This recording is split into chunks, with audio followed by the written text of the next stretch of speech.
हरे कृष्ण श्री श्री राधा माधव की जय। तो अभी जो है हमारा 7वां स्कंद शुरू होने वाला है। तो 7वां स्कंद मुख्य रूप से जो है श्री श्री प्रहलाद महाराज की कथा के लिए जाना जाता है। तो चलिए 7वां स्कंद जो हम शुरू करते हैं। तो इस 7वें स्कंद के आरंभ में जो है परीक्षित राजा ने जो है एक महत्वपूर्ण प्रश्न पूछा कि हे सुखदेव गोस्वामी, आप कहते हैं कि ईश्वर सर्वत्र है, तो वह स्वभाव से व्यवहार और वह संभाव से जो है व्यवहार करता है। यदि ऐसी ही बात है तो जगत में यह विषमता क्यों दृष्टिगोचर हो रही है? चूहे में भी ईश्वर है और बिल्ली में भी, तो फिर बिल्ली जो है चूहे को मारकर क्यों खा जाती है? यदि भगवान सम हैं तो इस जगत में विषमता क्यों उत्पन्न करते हैं? यदि वे संभावी हैं तो बार बार देव का पक्ष लेकर दैत्यों को क्यों मारते हैं? यदि वे ईश्वरी हैं तो यह ऐसा विषमता क्यों कर रहे हैं? तो बड़ा सुंदर प्रश्न जो सुखदेव गोस्वामी से किया है परीक्षित जी ने। आपसे भी कोई पूछ सकता है, तो इसका उत्तर जो है सुखदेव गोस्वामी दे रहे हैं। 7वें स्कंद में ये लीला आ रही है, तो प्रहलाद चरित्र के माध्यम से जो सुखदेव गोस्वामी उन्हें समझा रहे हैं। तो सुनिए क्या कह रहे हैं सुखदेव गोस्वामी कि राजन, क्रिया में भले ही कदाचित विषमता जो है तुम्हें दिखाई पड़ती हो, परंतु भाव में जो है प्रभु विषमता नहीं करते। राजन, तुम्हें लगता है कि देवताओं का पक्ष लेकर भगवान ने असुरों का नाश किया, परंतु उन्होंने यह संहार तो उन पर कृपा करने के लिए ही किया था। भगवान जो है दैत्यों को मारते नहीं अपितु तारते हैं, उनका उद्धार करते हैं।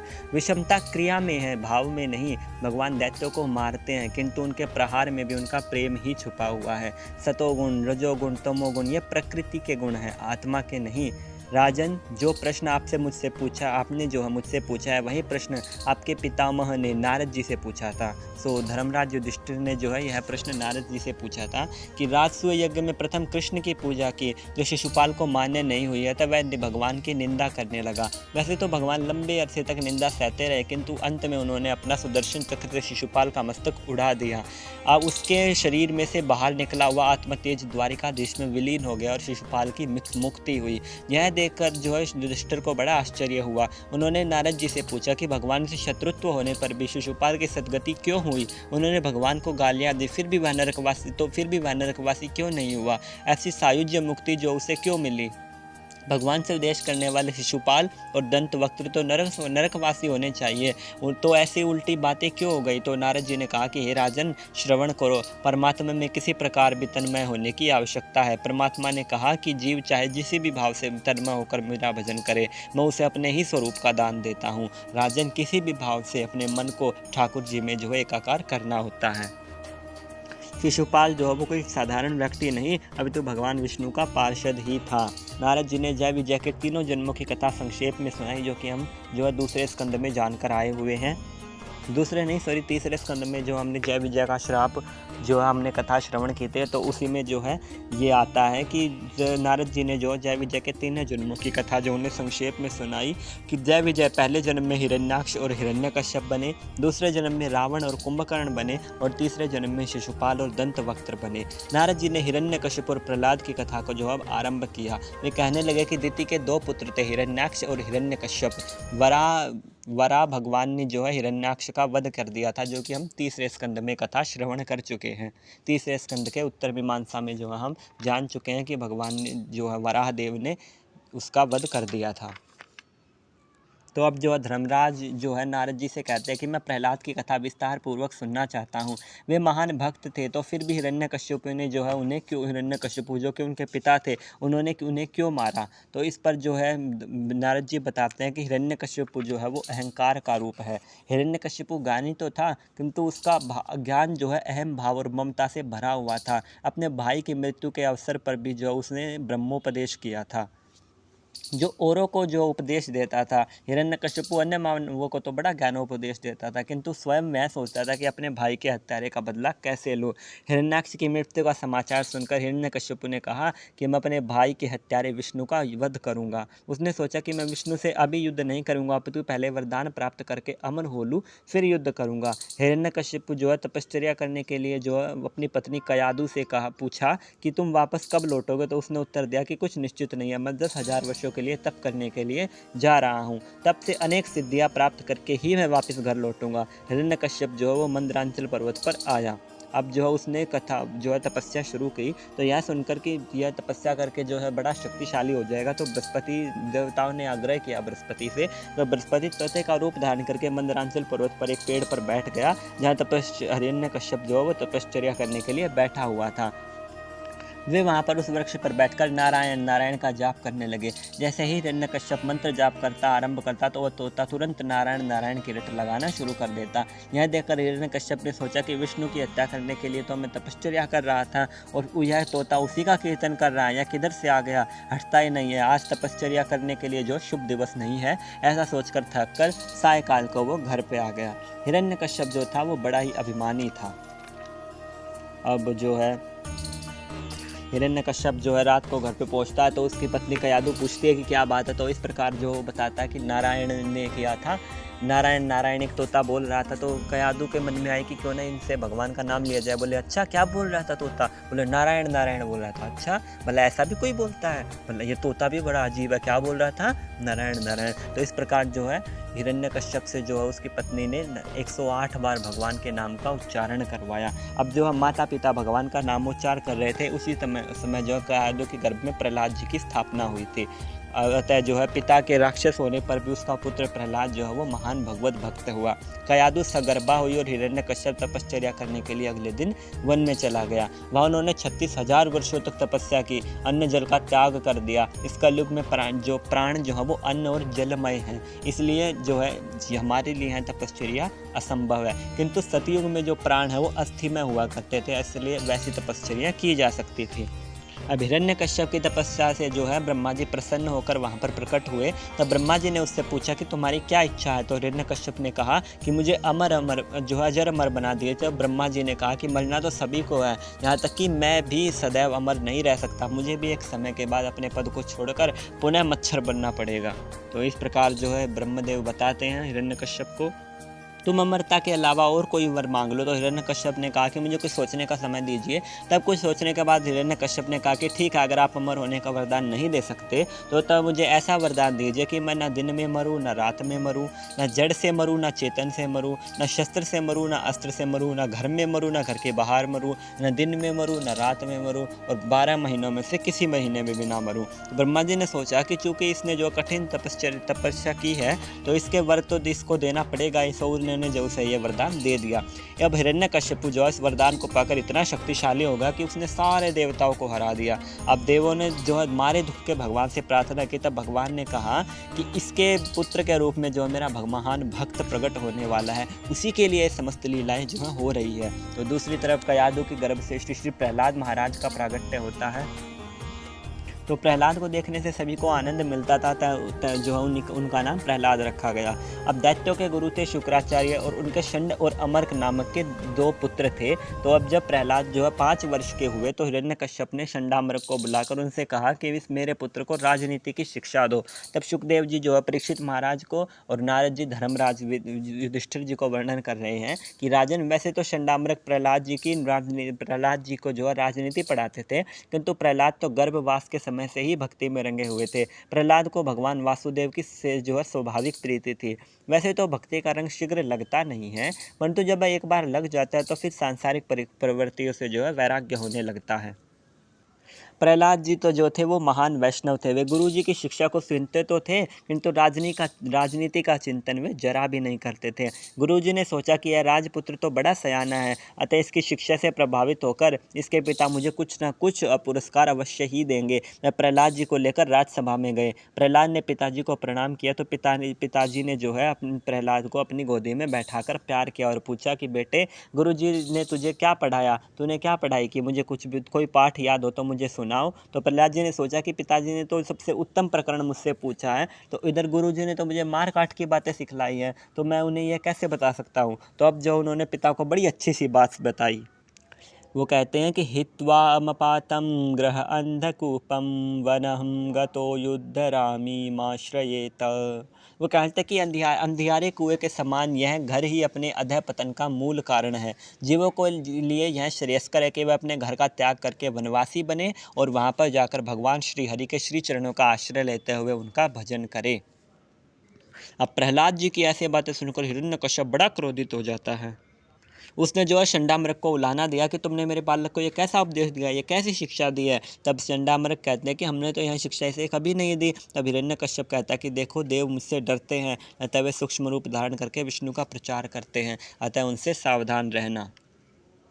तो अब जो है प्रहलाद जी को दोबारा चंडामृग के पास शिक्षा के लिए भेजा जाता है। तब कुछ दिनों पश्चात हिरण्यकश्यप ने जो है प्रहलाद से फिर पूछा कि बेटे गुरुजी ने जो है इतने दिन तुझे शिक्षा दी है तो उनमें से कुछ अच्छी बातें मुझे बता। तब प्रहलाद जी जो है बड़ा सुंदर वर्णन करते। देखिए पहले ही प्रहलाद भगवान के भक्त बड़े चतुर होते हैं, और ये बात भी सतयुग की है। कलयुग के मनुष्यों के पास आयु और बुद्धि की कमी है, लेकिन सतयुग के मनुष्यों के पास तो आयु और बुद्धि भरपूर मात्रा में थी। तो प्रहलाद महाराज के पास तो बड़ी बुद्धि है, तो उन्हें नहीं पता कि मुझे किस व्यक्ति के सामने क्या बोलना है। फिर भी उन्हें पता है कि मेरे पिता भगवान को नहीं मानते, तो उन्हें भगवान के नाम जो है अपने पिता के सामने नहीं लेना चाहिए। पहले उन्होंने लेके गलती कर दी, तो अब प्रहलाद महाराज दोबारा भी यही गलती करेंगे क्या? करेंगे, क्योंकि भगवान के भक्त तो निर्भय होते हैं, उन्हें किसी का भय नहीं होता। प्रहलाद जब हिरण्यकश्यप पूछता है कि अब तुमने क्या सीखा तो बताओ, तो वो नवदा भक्ति का वर्णन कर देते हैं। क्या बोलते हैं? श्रवणम कीर्तनम विष्णु स्मरणो पाद सेवनम अर्चनम वंदनम दास्यम साख्यम आत्मनिवेदनम। कि हे पिताजी, भगवान की भक्ति 9 प्रकार से की जाती है। भगवान के नाम गुण लीला इत्यादि का श्रवण कीर्तन, उनके स्वरूप इत्यादि का सेवन पूजन स्मरण, उनके चरणों की सेवा अर्चन पूजन वंदन दास्य साख्य आत्मनिवेदन इत्यादि 9 प्रकार से हम भगवान से संबंध स्थापित कर सकते हैं। भगवान के प्रति समर्पण का भाव यही है, नवदा भक्ति कहलाता है। यह सर्वोत्तम अध्ययन है, ऐसा मैं मानता हूँ। नवदा भक्ति से मेरे श्री श्री राधा माधव जी बड़े प्रसन्न होते हैं। अब पुत्र की ऐसी बातें सुनकर हिरण्यकश्यप तो बड़ा क्रोधित हो गया, और उसने उसे प्रहलाद को अपनी गोदी में से उठाकर नीचे फेंक दिया। उसने अपने सेवकों को आज्ञा दी कि इस बालक को मार डालो, ये बालक मारे जाने योग्य है, ये मेरे शत्रु का नाम मेरे सामने लेता है। अब दैत्य प्रहलाद जो वो प्रहलाद को पीटने लगे, और फिर भी जो उन्हें जरा भी दुख नहीं हो रहा, क्योंकि प्रहलाद की भक्ति दिव्य थी, वे निर्भय थे। उन्हें मारने के कई उपाय किए गए, फिर भी वे मरे नहीं। हिरण्यकश्यप ने आज्ञा दी कि इस प्रहलाद को अंधेरे अपने कमरे में बंद कर दो, वहाँ अन्न जल के अभाव से यह मर जाएगा। परंतु प्रभु की कृपा देके प्रभु ने वहाँ भी उसके लिए भोजन भिजवा दिया। प्रहलाद जी की बुआ होलिका जो है उसे लेकर अग्नि में बैठ गई, और कहते हैं कि होलिका के पास एक ऐसी जो है ओढ़नी चुनरी सी थी जिससे जो है वो जो है जलती नहीं थी। लेकिन भगवान की कृपा देखिए, जैसे ही वो आग में लेकर उसे बैठी, 49 प्रकार की वायु चली, और 49 प्रकार की वायु चलने से जो उसके होलिका के सर पे जो ओढ़नी थी वो प्रहलाद जी के सिर पे आ गई, और होलिका जल के भस्म हो गई। प्रहलाद महाराज यूं के यूं बच गए। ये भगवान की अनन्य कृपा थी। यहाँ पे भगवान बड़ा सुंदर वर्णन कर रहे हैं। भगवद गीता में भगवान कह रहे हैं कि अनन्यश्चिन्तयन्तो माम ये जना पर्युपासते तदहं भक्तुम पश्यामि योगक्षेमं वहाम्यहम्।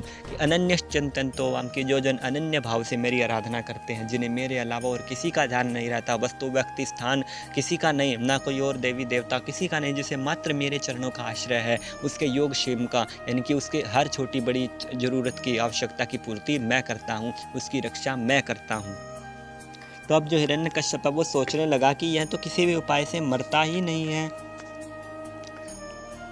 तो एक बार जो है प्रहलाद महाराज को बुलाया गया राजसभा में, और अब जो हिरण्यकश्यप ने सोचा कि इसको इतने कष्ट दे दिए, अब तो ये शायद मेरी बात मान ही जाएगा। हमारे जैसा कोई होता तो मान ही जाता, लेकिन क्योंकि हम तो सुख में ही भगवान का नाम नहीं ले पा रहे हर अनुकूल परिस्थिति में। अगर हमारे पास ऐसी प्रतिकूल परिस्थिति आ जाए तब तो हम डेफिनेटली भगवान का नाम छोड़ ही देंगे, है ना। तो जो है प्रहलाद महाराज को जो है हिरण्यकश्यप वापस गोदी में बैठाते हैं, बोलते कि बता बेटा, अब तुम भगवान की भक्ति करोगे? तो प्रहलाद महाराज बोलते कि हाँ प्रभु पिताजी अवश्य करूँगा, क्योंकि मैं श्वास छोड़ सकता हूँ लेकिन ठाकुर जी का नाम नहीं।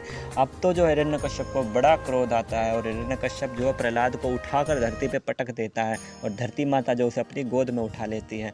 प्रहलाद का सद्भाव देखिए कि वो फिर भी उठकर अपने पिता को प्रणाम करता है। तो हिरण्यकश्यप ने कहा कि तू मुझे प्रणाम तो करता है परंतु मेरा कहना नहीं मानता, बता तेरा रक्षक विष्णु कहाँ है, बता तेरा रक्षक विष्णु कहाँ है।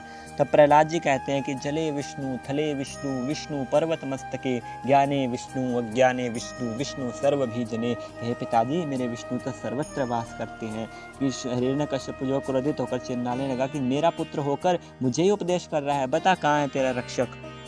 प्रहलाद ने कहा कि मेरे प्रभु तो सर्वत्र व्यापक है, वो मुझ में है, आप में है, वो सब में है। आप जो बोल पा रहे हैं वो उन्हीं की कृपा से बोल पा रहे हैं। हिरण्यकश्यप ने कहा कि तेरे भगवान यदि सर्वत्र हैं तो क्या इस खंबे में भी तेरे भगवान हैं? तो उन्होंने कहा कि क्वासो यदि न सर्वत्रम कस्मातम खंबे स्तंभे न दृश्यते, कि हाँ मेरे भगवान इस खंबे में भी हैं। कस्मातम स्तंभे न दृश्यते, कि इस खंबे में क्यों नहीं होंगे जब वो सर्वत्र हैं। तो हिरण्यकश्यप जो है खंबे को तोड़ने के लिए जो है तलवार लेने के लिए गए, और इधर हिरण्यकश्यप ने जो है तलवार लेकर जो है दौड़ता हुआ आया और चिल्लाकर उसने जो है उस पे खंबे पर प्रहार किया। तभी तुरंत भयंकर गर्जना हुई और वो खंबा टूट गया, और वहाँ से श्री श्री नरसिंह स्वामी गुरु गुरु बोलते हुए स्तंभ से प्रकट हुए। हिरण्यकश्यप का स्वरूप बड़ा भयंकर, जिनका नीचे का शरीर जो है मनुष्य का और उनका मुख जो है सिंह का था, उनके नाखून इतने भयंकर दिखाई पड़ रहे थे, उनका शरीर जो इतने तेजोमयी स्वर्ण की तरह चमक रहा था कि उनकी तरफ देखना कठिन हो रहा था। उनकी गुर्राहट, उनके दहाड़ने की आवाज़ इतनी भयंकर थी कि तीनों लोग कंपायमान हो रहे थे। और उन्होंने हिरण्यकश्यप के साथ घोर युद्ध किया और घर की देहली में ले जाकर जो है मारने के लिए प्रयास किया। तब उन्होंने जो है कहा कि देख, मैं तुझे मारूंगा ना, मैं तुझे अस्त्र से मारूंगा न शस्त्र से, तुझे मारने के लिए मेरे नाखून ही काफ़ी हैं। न मैं तुझे दिन में मारूंगा न रात में, ये संध्या का समय है। न मैं तुझे घर में मारूंगा न घर के बाहर, तू देहली पर है। न मैं तुझे ऊपर मारूंगा न नीचे, तू मेरी गोदी में यानी धरती के बीच में है। और तुझे 12 महीने में से किसी भी महीने में नहीं मारूंगा। आज से मैं एक नए महीने का निर्माण करता हूँ, जो कि पुरुषोत्तम मास, जो कि हर 3 साल में एक बार आएगा। पुरुषोत्तम मास, अधिक मास के नाम से जाना जाएगा, उसमें मैं तेरा वध करता हूँ। ऐसा बोलते ही नरसिंह भगवान ने जो है हिरण्यकश्यप का पेट फाड़ डाला और उसके पेट में से आंत निकालकर अपने गले में धारण कर ली। बोलिए श्री श्री नरसिंह देव भगवान की जय। तो अपने भक्त प्रहलाद के वचनों को कृतार्थ करने के लिए तथा अपने सर्वव्यापकता को सिद्ध करने के लिए श्री श्री राधा माधव जी ने नरसिंह भगवान के स्वरूप में वैशाख मास की शुक्ल पक्ष की चतुर्दशी के दिन काष्ठ स्तंभ से प्रकट हुए थे। अब जो है यह क्षेत्र जो है पाकिस्तान में आता है। तो पाकिस्तान के मुल्तान शहर में हिरण्यकश्यप की राजधानी थी, सो जहाँ पर भगवान नरसिंह देव का प्रागट्य हुआ था। पहले यह जगह पंजाब में पड़ती थी। अब हिरण्यकश्यप का संहार तो हो गया, किंतु नरसिंह स्वामी का क्रोध अभी भी खत्म नहीं हो रहा था, क्योंकि उन्होंने हिरण्य भगवान को बड़ा गुस्सा आ रहा था कि मेरे भक्त को इतना कष्ट, मेरे भक्त को इतना कष्ट। उनका क्रोधित स्वरूप देखकर जो तीनों लोग भयभीत हो गए। किसी में उनका साहस नहीं हो रहा कि उनके पास जाए। ब्रह्मा जी ने भी जो उनको शांत करने के लिए प्रार्थना की, परंतु भगवान आज कुछ सुनने को तैयार नहीं। तो ब्रह्मा जी ने जो लक्ष्मी से कहा कि माता आप तो इनकी पत्नी है, सो इन्हें शांत कीजिए। सो लक्ष्मी जी ने सोचा कि आज ये मेरे बस में नहीं आने वाले। सो ब्रह्मा जी ने प्रहलाद से कहा कि तुम ही भगवान को शांत कर सकते हो, भगवान का ये आवेशावतार आप ही के कारण हुआ है। तो हे भक्त शिरोमणि प्रहलाद महाराज, आप ही भगवान को शांत कर सकते हो। तो प्रहलाद ने जो है प्रभु के पास जाकर उन्हें साष्टांग प्रणाम किया। उन्हें देखकर प्रभु के हृदय में आनंद का सागर उमड़ गया। प्रहलाद की जो है गोद में बिठाकर भगवान वात्सल्य भाव से उनको चाटने लगे, जैसे गाय एक बछड़े को चाटते हैं ना, उसी तरह प्रहलाद की भांति जो है भगवान की गोद में जो विराजमान होता है उसका काल कुछ नहीं बिगाड़ पाता। प्रहलाद सत्व गुण के प्रतीक और हिरण्यकश्यप तमो गुण का प्रतीक है। प्रहलाद जी के वचनों की सार्थकता और अपनी सर्वव्यापकता की सिद्धि हेतु नरसिंह स्वामी जो है स्तंभ से प्रकट हुए थे। देखिए ये हिरण्यकश्यप कौन था? ये हिरण्यकश्यप भगवान का पार्षद ही था।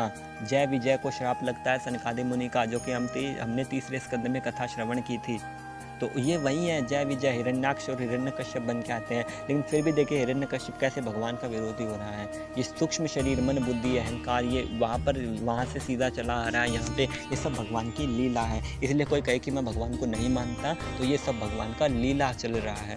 किसी का इतना सामर्थ्य नहीं कि वो भगवान को न माने। यहाँ पे देखिए इस 7वें स्कंद में ये कितनी सुंदर कथा है। ये हिरण्यकश्यप तो साक्षात भगवान का पार्षद था, फिर भी नहीं मान पा रहा था। क्यों? क्योंकि भगवान ने उसकी बुद्धि विस्मृत कर दी थी। भगवान से जो स्मृति आती है, भगवान से जो याददाश्त आती है, भगवान से हमें भूलने की शक्ति मिलती है। अब देखिए नरसिंह स्वामी का प्रागट्य जो वो स्तंभ से हुआ था।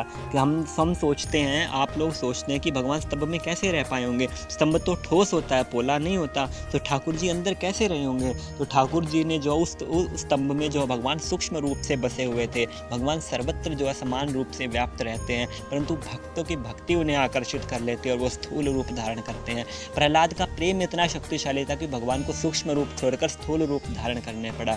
तो देवता जो है सोचते हैं कि भगवान कहाँ मिलेंगे, तो भगवान शिव बड़ा सुंदर वर्णन करें। शिव जी क्या बताते हैं? हरि व्यापक सर्वत्र समाना, प्रेम ते प्रगट होई में जाना, कि भगवान तो सर्वत्र वास करते हैं, परंतु जहाँ पे उनके भक्त उन्हें पुकारते हैं, जहाँ पे भक्त जो अपना भाव बैठाते हैं कि इस अर्च विग्रह में मेरे श्री श्री राधा माधव जी विराजमान हैं, तो भगवान उस अर्च विग्रह में आ जाते हैं, उस तस्वीर में, उस मूर्ति में, उस फोटो में, जिसकी भी आप पूजा करते हो उसमें आ जाते हैं भगवान। तो कोई कहे कि मूर्ति पूजा गलत नहीं है। जब भगवान प्रहलाद के लिए जो है खंबे से प्रकट हो सकते हैं, तो क्या आपके लिए उस प्रतिमा से प्रकट नहीं हो सकते? हो सकते हैं, बस आपके अंदर जो वो भक्ति और वो प्रेम होना चाहिए। तो प्रहलाद जी की इस मधुर प्रेमा भक्ति को से आकृष्ट होकर निराकार ने जो आज साकार कर दिया था भगवान को। तो अब जो है प्रहलाद जी भगवान की स्तुति करते हैं कि प्रभु आपके मांगलिक सद्गुणों का वर्णन मैं कैसे करूं, ब्रह्मादि देवता भी आपकी लीलाओं का पार नहीं पा सकते। आप शांत हो जाइए, मेरे पिता का तो जो जगत के लिए कंटक के समान थे आपने वध कर ही दिया, सो वह तो बड़ा ही अच्छा हुआ है प्रभु, आप शांत हो जाइए। तो अब जो है नरसिंह भगवान शांत होते हैं, अपने शांत भाव से प्रभु अपने कोमल मधुर स्वरूप में आते हैं और प्रहलाद महाराज को बड़ी बड़ी शिक्षाएं देती हैं। भागवत में 7वें स्कंद में बड़ा सुंदर वर्णन किया गया है कि किस प्रकार जो है भगवान सिखा रहे हैं कि भक्ति किस प्रकार से की जाती है, इस प्रकार जो है ये सब हो रहा है। अब भगवान कहते हैं कि प्रहलाद तू अशांत न होना, तेरे पिता का उद्धार हो गया है और मैं वचन लेता हूँ कि जो भी मेरा भक्त होता है उसके अपने भक्त के साथ साथ मैं उसकी 21 पीढ़ियों को पवित्र कर देता हूँ। तब सुखदेव जी वर्णन करते हैं कि हे राजन, अब तुम्हें विश्वास हो गया कि भगवान के दंड में भी उनकी करुणा छिपी हुई है। भगवान जिन दैत्यों को मारते हैं वो उनका भी उद्धार ही करते हैं।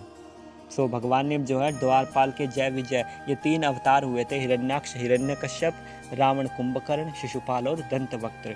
तो प्रहलाद जी ने अपने पिता के मृतदेह का अग्नि संस्कार किया। ब्रह्मा जी ने प्रहलाद जी का राज्याभिषेक किया। तो प्रहलाद ने जो है नरसिंह स्वामी को प्रणाम किया, नरसिंह स्वामी प्रसन्न हुए। तो नारद जी ने जो है प्रेम से प्रहलाद का चरित्र की कथा धर्मराज को सुनाई। फिर जो है नारद जी ने देखा कि धर्मराज जी के मुख पर ग्लानि छाई हुई है, तो नारद जी ने सोचा कि आप क्यों दुखी है। तो जो धर्मराज कहते हैं कि बेचारा जो प्रहलाद है उसने कितने कष्ट इत्यादि को सहा, फिर भी उसने भगवान की मधुर भक्ति को नहीं छोड़ा। सो हमें जो भगवान को भक्ति के पथ पर अवश्य चलना चाहिए। धन्य है ये भागवतम और ये धन्य है भगवान के भक्त। अब जो है प्रहलाद जी का चरित्र सुनाने के बाद में धर्मराज ने जो है नारद जी से मनुष्य धर्म की बात समझाने को कहा। सो इस 7वें स्कंद के 11 से 15वें अध्याय तक धर्म की कथा है। तो पहले के 4 अध्याय में साधारण धर्म, 5 से 15वें अध्याय में विशिष्ट धर्म को बताया गया है। नारद जी कहते हैं कि इस धर्म की कथा बड़ी लंबी है, मैंने इसे नारायण के श्रीमुख से सुना था। धर्म के 30 लक्षण हैं। प्रथम लक्षण है सत्य और अंतिम लक्षण है आत्मसमर्पण। सो धर्म कथा का आरंभ सत्य से होता है और समाप्ति आत्मसमर्पण जो है हो जाती है। सत्य वह साधन है जिसके सहारे मनुष्य सत्य नारायण तक पहुंच सकता है। तो अब जो है प्रहलाद महाराज राजा बनते हैं, तो वो दत्तात्रेय भगवान की कथा कौन से स्कंद में आती है?